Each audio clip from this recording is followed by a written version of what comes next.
Cet épisode vous est offert par ClickUp. ClickUp, c'est le logiciel de gestion de projet tout en un qui va te permettre d'organiser un business productif, rentable et qui pourra scaler quand tu en auras besoin. Avec ClickUp, pas besoin d'utiliser un logiciel de tâches, un logiciel de notes, un logiciel de chat, un logiciel pour tes objectifs. Non, tout est intégré.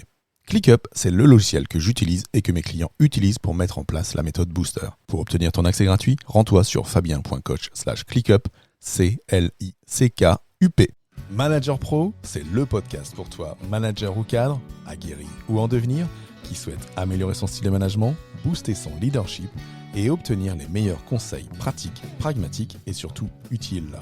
Je suis Fabien Muselet, coach professionnel, et dans chaque épisode, je traiterai d'un sujet seul ou bien accompagné pour t'aider à devenir le leader engagé, organisé et serein au service de ton équipe. Avec Manager Pro, chaque semaine, tu ne seras plus seul face à tes défis de manager.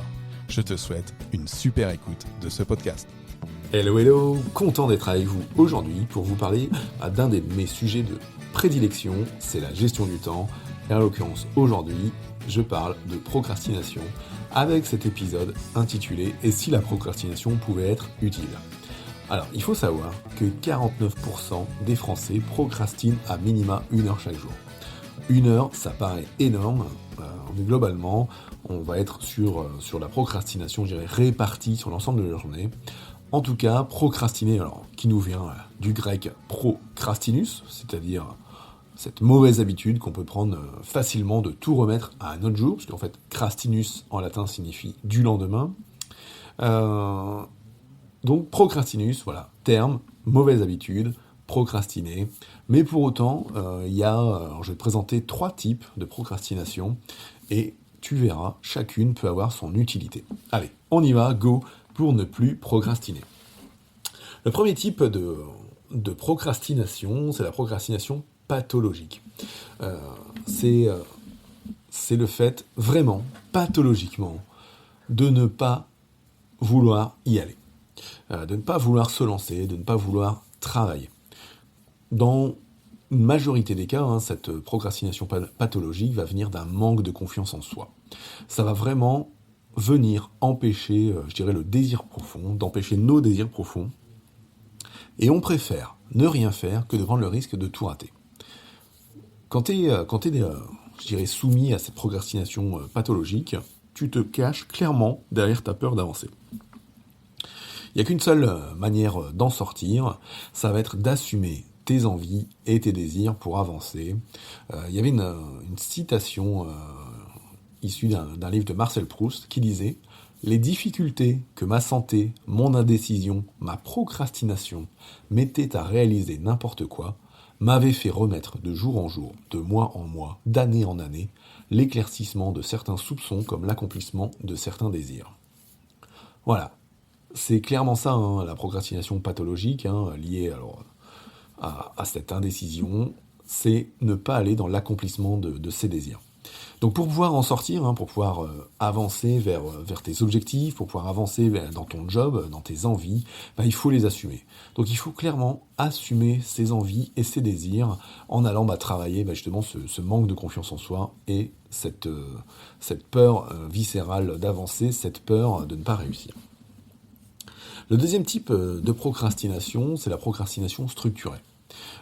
Procrastination structurée, alors c'est quand on est déjà en train de réaliser des tâches, on a du mal à passer à l'action, et on pense, en diminuant sa to-do list, mieux passer à l'action. Tu vois, t'es devant ta liste de tâches, ta to-do list d'entrepreneurs ou de dirigeants, et tu vois que t'es blindé, tu vois que t'as 50, 100 actions à faire, et tu dis, non, je barre tout, j'enlève tout, j'en mets moins. Et moi je dirais c'est non, c'est une erreur parce que le procrastinateur structuré que tu pourrais être essaiera d'en faire encore moins. Donc pour moi c'est assez facile d'en sortir avec un bon petit tips. C'est que pour en sortir, dans ta liste de tâches et dans ta priorisation, place en haut de ta liste toutes les tâches les plus compliquées. Toutes les tâches que tu n'as pas envie de démarrer, tous ces gros cailloux que tu as du mal à appréhender. Et tu verras quand tu choisiras toujours la facilité, donc de faire toutes les tâches en dessous. Et de fil en aiguille, au fur et à mesure que tu rajouteras des tâches plus prioritaires, plus importantes au-dessus, Donc en mettant de nouvelles tâches plus compliquées, tes autres tâches vont se décaler, elles te paraîtront plus simples que celles en haut de liste, et tu avanceras, et donc ta procrastination structurée disparaîtra à ce moment-là. Donc voilà. Donc tu prends ta liste de tâches, tu classes, tu te rajoutes peut-être un facteur de difficulté pour placer ces tâches les plus compliquées en premier, et tu te lances dans l'action en traitant celles d'en dessous, et de fil en aiguille, tes gros pavés seront traités et tu pourras avancer. Troisième type de procrastination, c'est la procrastination décisionnelle. Alors ça, c'est quand tu repousses clairement ta prise de décision. Je dirais que c'est parfois celle qui nous pousse à traîner le plus. Mais peut-être que tout simplement, tu n'es pas prêt à effectuer certaines tâches. Peut-être que tout simplement, ta prise de décision nécessite d'avoir une meilleure prise de recul, d'avoir une bonne prise de recul, ou peut-être d'avoir l'ensemble des éléments pour statuer. Ton idée n'est peut-être pas mûre. Peut-être est-ce qu'elle a besoin d'être mûrie. Quand on est pris de procrastination décisionnelle, au moment où ton action est mûre, au moment où tu es prêt, au moment où tu as tout ce qu'il faut, tous les éléments pour y aller, tu te rends bien compte qu'à ce moment-là, c'est un peu l'explosion de tâches à gogo et le passage à l'action rapide, un peu en mode machine de guerre, un peu comme si tu étais en mode urgence. Et c'est là où tu rejoins le fameux état de flow dont je pourrais te parler dans un prochain épisode. En tout cas, au moment où tu traites cette procrastination décisionnelle parce que tu arrives au pied du mur et que tu as tous les éléments pour agir et pour décider, ta concentration est maximale, tes décisions et tes actions sont réalisées. Alors et toi ?